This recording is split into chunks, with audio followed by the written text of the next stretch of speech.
King Viserys of House Targaryen, Lord of the Seven Kingdoms and Protector of the Realm.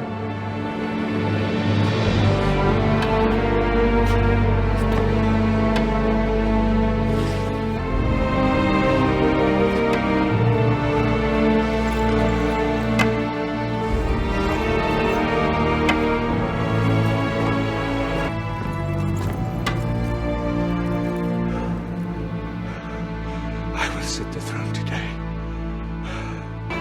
I said I'm fine. Come on.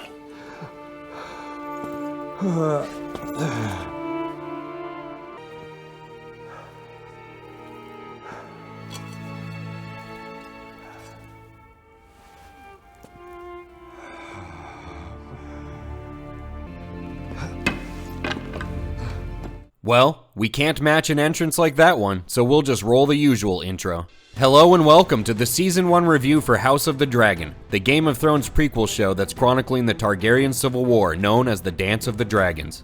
We're going to be breaking this first season down and reviewing how the show measured up in 4 key areas, which are presentation, lore, characters/acting, and finally the writing.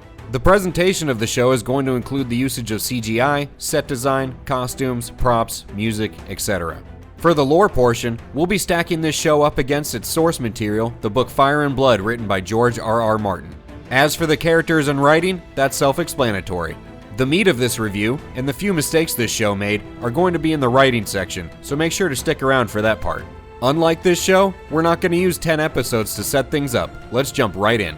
And obviously, spoilers ahead for Season 1 of House of the Dragon. Starting off with the presentation for Hot D, everything here ranged from good to great. As with any aspect of a show that's stretched across 10 episodes, you're gonna see some cracks here and there, but when taking an overview, everything that falls into this category was good. The CGI and effects were consistently good, although there wasn't as much of them in this season that had more drama and setup in place of the action we typically expect from Game of Thrones. I'm sure there's a few insignificant examples of mediocre CGI and effects, like when Rhaenys busted into the Sept of Baelor, but nothing worth bringing the overall rating down. The set designs and locations were great. Every set felt extremely detailed and consistent with Game of Thrones. There wasn't much in the way of larger or outdoor sets given the more interpersonal nature of this season versus the more war-riddled episodes of the show's predecessor, but when there were larger sets, they looked great as well. The costuming was great in our opinion. It wasn't the most imaginative lineup of wardrobes out there, but that's part of the Game of Thrones appeal. Although it's a fantasy world, those non-fantastical aspects of the show aim for a very realistic feel. And without much conflict in the show, we were limited to mostly just the characters' courtly appearances, with tunics and dresses, but these were great for what they were. We'll see in future seasons if this show can pull off the more grizzled, war-hardened look and feel we got through much of Game of Thrones, but we don't have any reason to believe they'd struggle with that when the time comes. In terms of props, everything was good and serviceable. There's not much worth talking about here. Most, if not all of the props we saw were on par with what we've come to expect from this fantasy world. The music we viewed in the same manner. Outside of the clip at the beginning of this video, there wasn't many memorable musical moments. And that's typically a good sign with a highly rated show, as it means the music is doing what it needs to without getting in the way. And of course, who can forget that nostalgic intro music?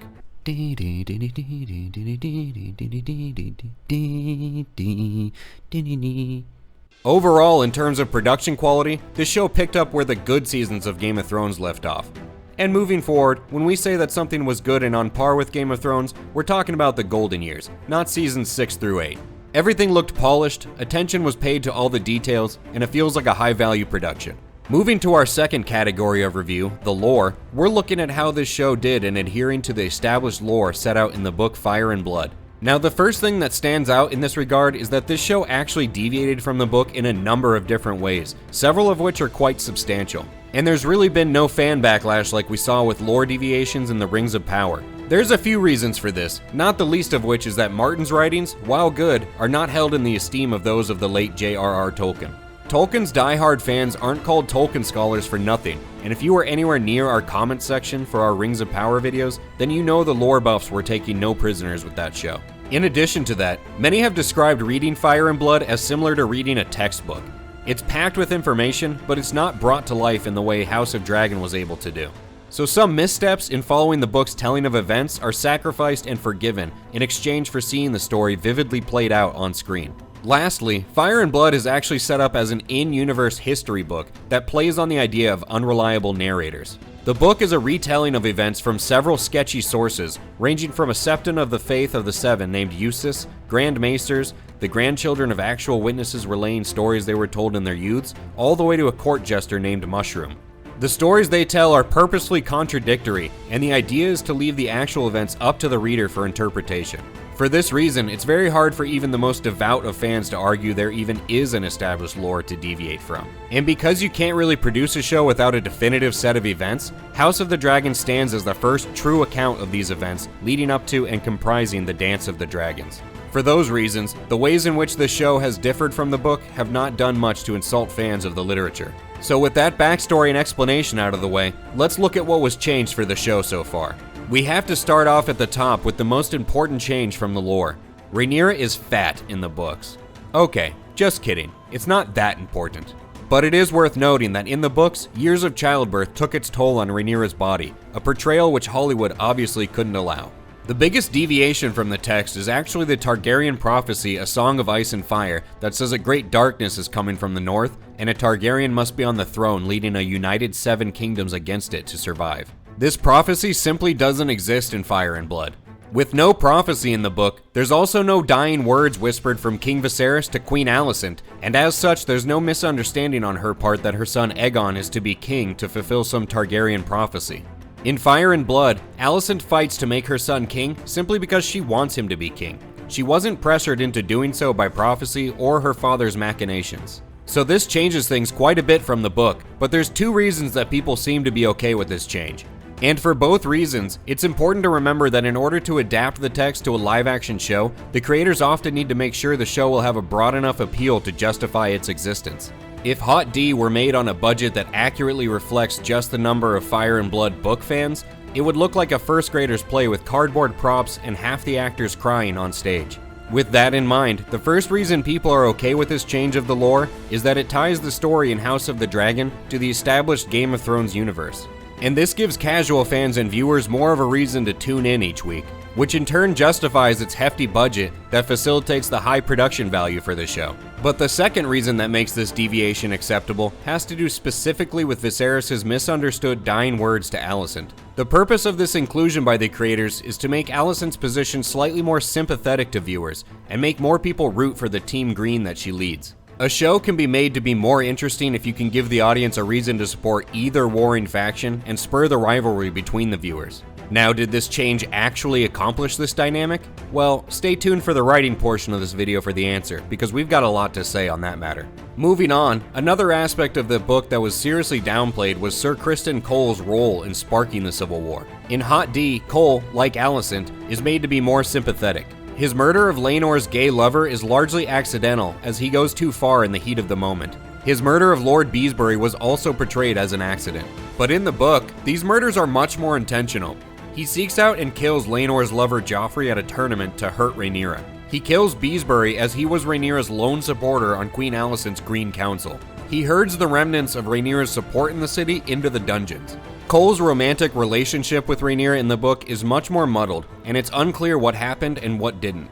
But one thing the book makes clear is Cole's later disdain for Rhaenyra and the atrocities he's willing to commit in an effort to hurt her. Cole had a much more active role on the aforementioned Green Council in the book, and is much more central to the Green's power grab than we've been shown thus far in House of the Dragon. Another big differentiation from the book is the relationship between Alicent and Rhaenyra. While they grew up in the Red Keep together, the two were 9 years apart in age and had no friendship to speak of. When Viserys married Alicent, she was 18 and he was in his 20s, and Rhaenyra was only 9. Now, the purpose of adding in a friendship between similarly aged Rhaenyra and Alicent is to drive up the rivalry between these two, as their respective blacks and greens prepare to square off. It adds a new dynamic between the characters and serves to dial the drama up a notch down the line. The last major detour from the book centers around the death of Lucerys at the hands of Aemond and his out-of-control dragon Vhagar. The show portrays his death as an accident, resulting from 2 young dragon riders who were unable to control their dragons, as foreshadowed by Viserys in episode 1. But in the books, Aemond's attack on Lucerys is intentional, or at least is portrayed as such. And again, we think this change was just made to add some sympathy to Team Green's cause and make Aemond look like less of an absolute dick. Not quite mission accomplished on that last point. Well, that covers the larger deviations from Fire and Blood, but there's still a long list of minor changes. First off, the show starts in chapter 12 or something of the book, and George Ranting and Raving Martin has said recently that he actually wanted the show to start at a far earlier point in the story. The crab feeder is little more than a footnote, with his mention limited to half a page in the book. Of course, if you look at the rest of the season, the amplification of this event served to provide what ended up being pretty much the only action of consequence in the show. Sir Harold Westerling of the Kingsguard doesn't last long and dies in his sleep of old age, and truly does nothing of import in the book.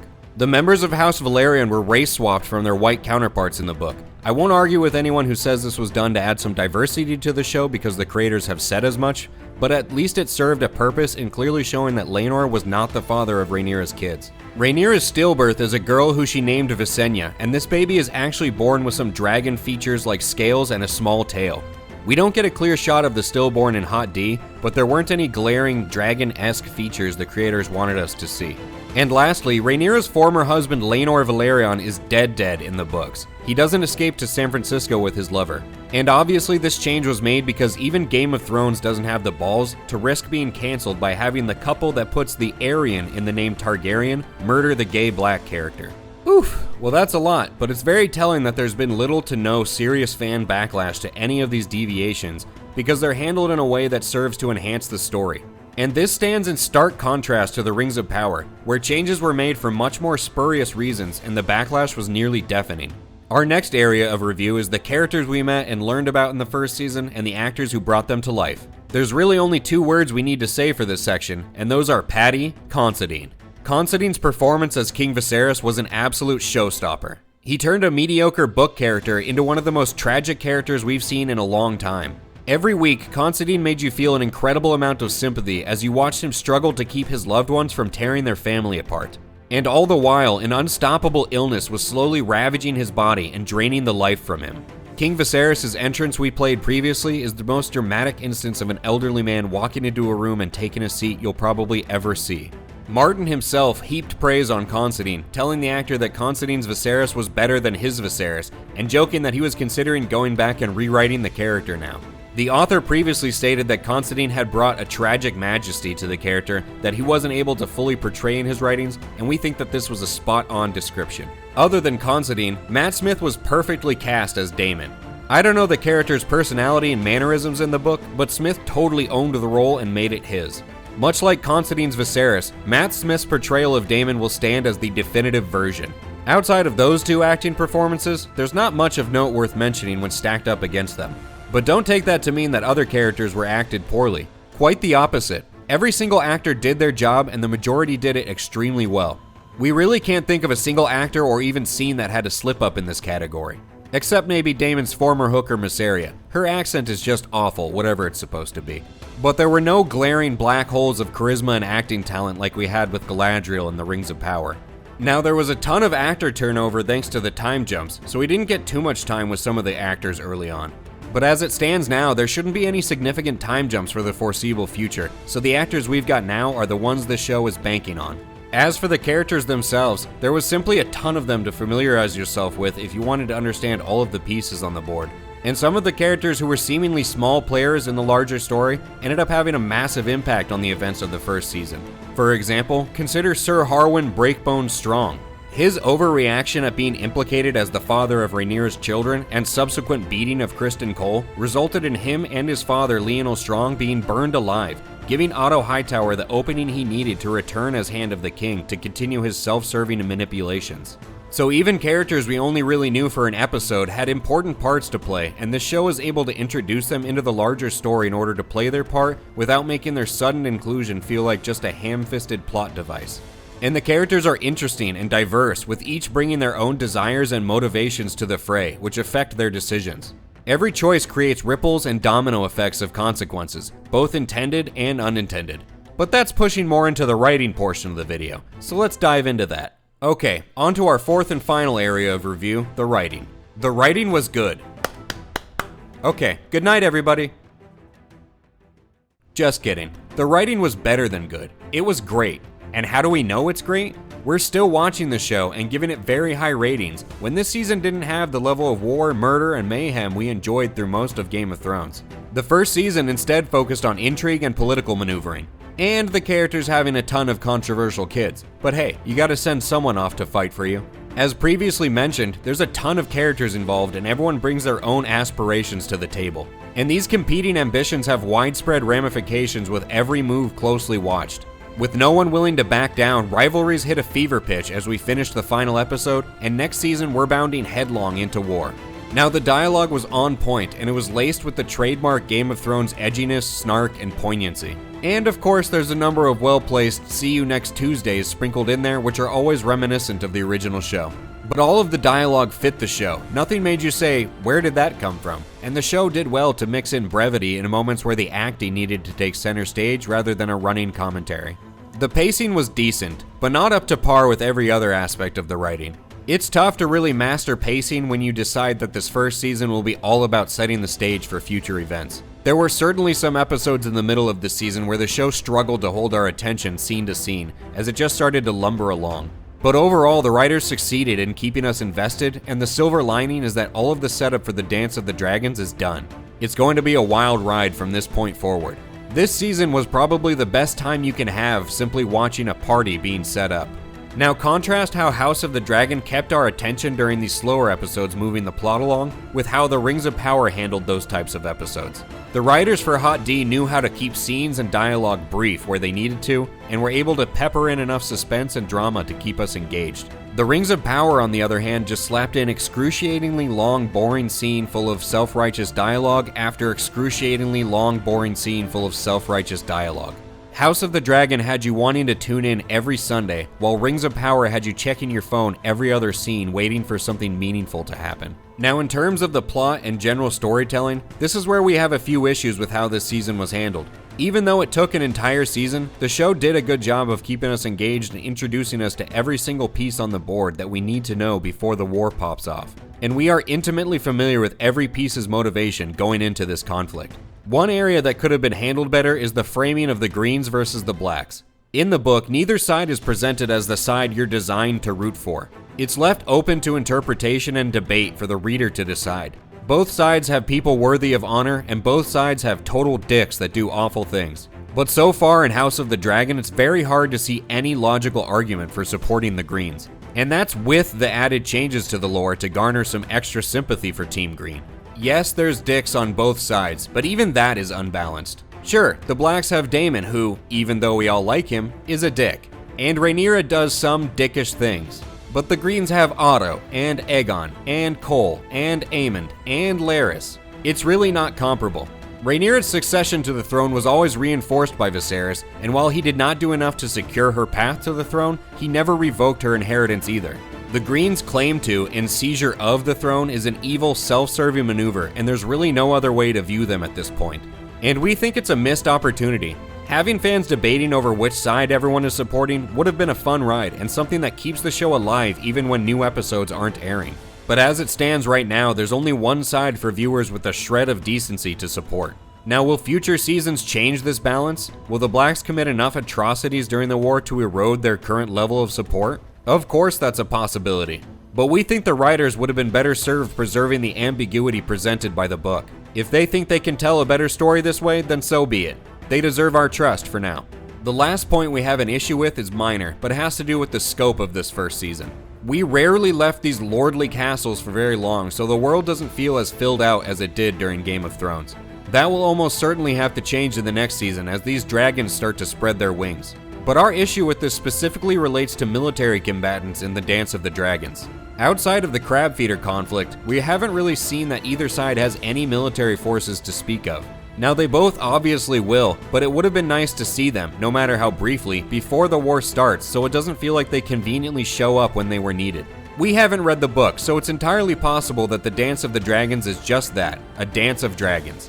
And this conflict may come down to simply Targaryen versus Targaryen engaged in mid-air fiery combat. But hopefully it's not that simple, and if it isn't, we think they missed an opportunity to flesh out either side's military capabilities before the war commences. To end on a high note though, the show did a great job of broaching the subject of the difficulties of being a woman in this world without making the issue too political or comparing it too closely to modern social issues. The recurring themes of dangerous pregnancies and women being used as political capital were handled well without becoming preachy. A lot of fans were concerned this show would go the more preachy direction based on early trailers, and everyone is glad that it didn't. We think it's always a mistake to shoehorn present-day issues into your art. You're better served trying to create a timeless piece of storytelling rather than an allegory for the latest outrage that's dominating the news this week. Now it's time to rate this first season of House of the Dragon, and we're giving it an 8 out of 10. And that seems to be on par with the general opinion of this show, seeing it snag an 84% audience rating on Rotten Tomatoes. People are once again enthralled by the Game of Thrones universe and are eagerly awaiting the second season of House of the Dragon. Well, it's merely academic at this point, but it's time now where we have to decide if Season 1 of House of the Dragon is a great watch or a hate watch. Undoubtedly, this show is a great watch. It's a triumphant return to the Game of Thrones world we loved, a world that clearly has a wealth of untold stories still left to tell. This show is a very high-quality production with a gripping story and performances that demand your attention. While the season slowed to a near crawl at times, it was a necessary move to lay the groundwork that can catapult subsequent seasons that could easily garner ratings of 9s and 10s if they maintain the quality we got here. A big thank you to everyone who made it to this point in the video. We know this was a longer video than we usually put out, but this show is clearly worth talking about. Comment below, do you have a different rating of this show? Do you think the coming seasons will surpass what we saw in this first season? Please hit that thumbs up if you like this review, as it helps our videos reach more fans out there. And remember to click that red subscribe button below to join us back here when Season 2 finally comes out, and for reviews of other shows and movies in the meantime. Thank you again, and we'll catch you on the next one.